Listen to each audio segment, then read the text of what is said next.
He is remembered as the father of freedom, but he owned human beings. George Washington, the first president of the United States, is celebrated for leading a revolution against tyranny, yet behind the image carved in stone, Washington was a slave owner.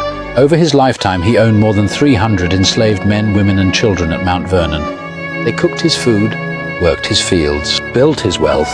They could not leave, they could not refuse. Their families could be torn apart at any time.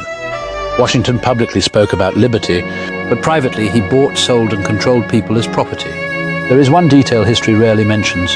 When Washington lived in Philadelphia as president, Pennsylvania law stated that enslaved people would become free after 6 months of residence. So Washington found a way around it. He secretly rotated enslaved workers back to Virginia every few months, just long enough to reset the clock.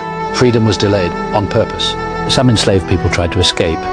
One of them was Ona Judge, a young woman enslaved by Washington. She fled to New Hampshire and refused to return. Washington used federal officials to track her down. He failed. She lived the rest of her life free, but always in fear of capture.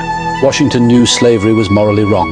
He wrote about it. He worried about it. But he never freed his enslaved people during his lifetime. Only in his will did he order them freed after his wife's death.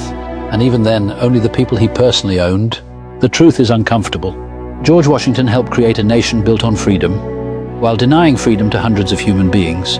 He was not a monster. He was not a saint. He was a powerful man who benefited from a brutal system and chose not to dismantle it while he lived. History often tells us who to admire. Past Codex asks a harder question.